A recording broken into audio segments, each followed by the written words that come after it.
I stole $100 from my work's charity. At my old job, I was given the role of treasurer for the company's charity. They prided themselves on employees volunteering every year to raise money. Millions was typically raised through events and direct donations. Although I wasn't interested, I was voluntold. The amount of work was insane, and I was reprimanded for slacking in my actual job while trying to keep up with the charity. So I was pretty miserable. One specific part of my job was to collect and reconcile funds from events. These events were organized by other employee volunteers. We had different locations all over, so there would be tons of events. We had a rule that all funds collected had to be converted to a bank draft. I would then give the bank draft to an admin for depositing. One specific volunteer was responsible for events at our corporate headquarters. So, the events were pretty big. He was last to provide funds. He showed up at my desk with 2,000 collected, 1,500 in small bills and 500 in coins. I tried to get him to bring them to the bank for a bank draft, but he refused. The cash sat in my locked drawer for about 4 weeks before I got it deposited. I just procrastinated since I was busy with other work. I ended up taking about 100 in total for personal things. I took a few 20s a couple times for lunch. Couple times I needed bus fare. One time I was low on gas and needed cash. It was easy to hide as no one reconciled deposited cash to collected. The lack of bank draft made it easy to change one number by 100. Looking back, I don't feel very guilty. I worked late nights and long hours on that charity and didn't get paid any overtime. I was treated like shit in that company and was refused raises multiple times. I feel like 100 isn't big in the grand scheme when millions are being raised. I won a random drawing, but I also kind of didn't. Years back, I was working as a waitress at a dinner in a pretty small town. The town was kinda tourist-y and had lots of little shops and restaurants on the main street, and once a year they would do this promotion with a lot of small businesses in town. Spend 10 in one of these stores and earn a raffle ticket. Each ticket you pretty much just write your name and phone number, then put it in a box at the place you spent the money. End of the month they pull out a few names and people get a gift card to use at one of the places. Every shift I worked that whole month I would put a few raffle tickets with my name in the box. They were literally just printed out on regular paper and we had to cut them, so it wasn't hard to just keep a stack in my pocket and slip them in the box when the dining room was slow. I ended up, big surprise, winning and got 50 in gift cards. I flung a baby carrot at a woman's face, and nobody knew it was me. It was sophomore year of high school. It was the first day back after Christmas break, and all of my lunch table friends were still on their vacations. So there, alone, I sat. I had a pack of baby carrots, and I wasn't exactly going to eat them. And I noticed they had a lot of moisture. I squeezed one as hard as I could toward its end and it flew up about a foot and landed on the table. Interesting. There was a trash can about 20 feet from me, and I figured I'd try to aim my carrot hand cannon at it and see if I could make any baskets. 1 carrot, 2 carrots, 0.3 carrots, no dice. 4th carrot is locked and loaded, but I got ahead of myself and it flung at 500 miles per hour backward. Oh oh oh oh www, I hear a girl scream. I turn around and as it turns out, my carrot hit her in the face. Her face in her hands like she was holding back tears. Who the duck threw that? Her 8 feet 400 pounds linebacker boyfriend boomed. I cowered in my seat, kept my head low. But then I realized that I would look more suspicious that way, so I turned around and acted shocked like everyone else. I chucked a baby carrot at this girl's face and acted like nothing happened.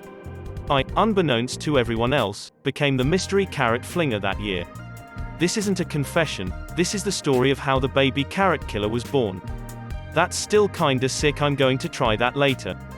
I faked an injury when I was a college soccer player so I could stay home, and I faked a hamstring injury when I was in college so I could stay home from a 2-game road trip and have sex with the assistant coach's then girlfriend, now his wife. I actually did the same twice, once again later in the season. With about 2 minutes left in a game against Hofstra, I pulled up, lame, and grabbed my hamstring. That was a Tuesday game. On Thursday we were leaving to play at James Madison and UNC Wilmington, Saturday and Sunday, so I didn't go on the road trip and stayed home to get treatment, so I would be ready for the following week's games. Both of those teams were near last place in the conference and I thought it wouldn't matter if I didn't go. We won the first game 2-0 and lost the second game, 3-2 in overtime. It was all part of a plan to stay home and bang the assistant coach's girlfriend.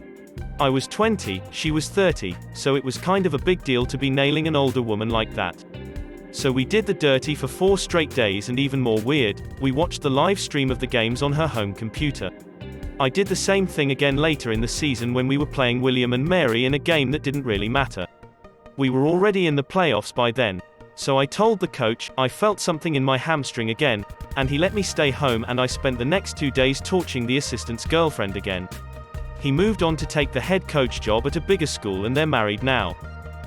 I never get caught sneaking out or stealing buying stuff on my parents' credit cards. Before COVID and stuff happened, my parents were still going to work and they were very strict, so every time they left for 10 hours or so I watched a lot of horror, rated R movies, and I invited friends. And I went on a bus ride to 3 hours away. Until this day I still do to this day, and my parents still don't know. I did more way bad things. I wouldn't be surprised if they actually knew. Sometimes, parents don't let on that they know certain things is to wait until they find something serious. That said, a lot of kids and teens do things they're not supposed to see what they can get away with. Part of this is actually healthy development. Just keep in mind you don't want to do anything you'll really regret. A guilty conscience can eat you up inside. Well, for me anyway.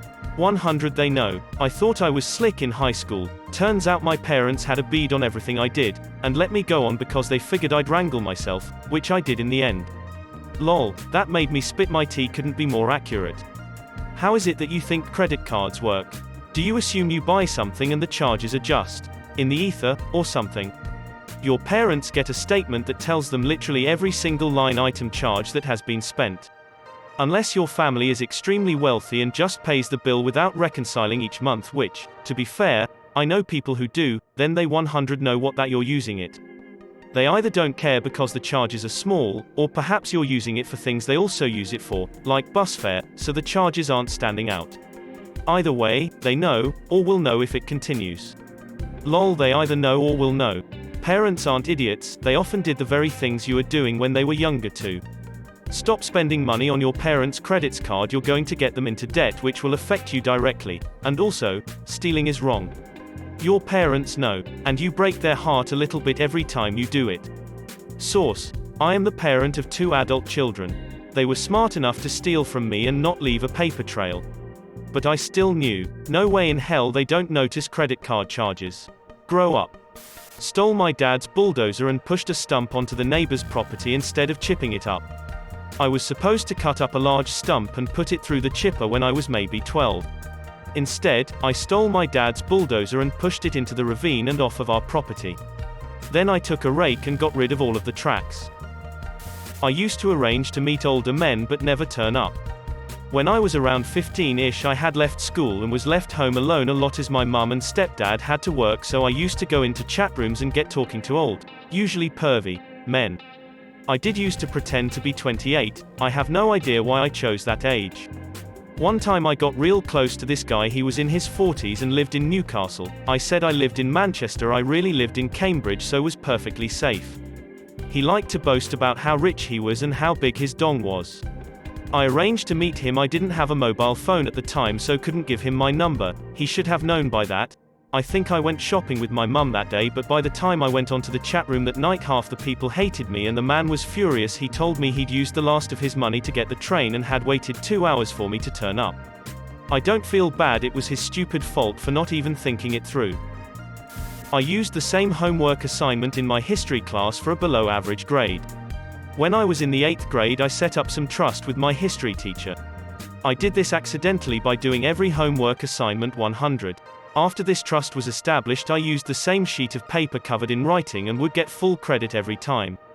I don't recommend this because I didn't know anything and failed every test and quiz, and I felt guilty for abusing the trust of a nice old guy. All that for like a C or B. I stole €40 from my mother and blamed the local bank. It was when I was 10 my mother asked me to extract money from the ATM with her card. When I arrived before the machine, I extracted the amount she asked me. Then I thought, she never gives me pocket money, this is my chance, so I put the card back in the ATM and withdrew €40. A few days later she called the bank asking why €40 were withdrawn from her account. She asked me if I was the culprit, and I even swore on her life and my eyes it wasn't me, so she believed me.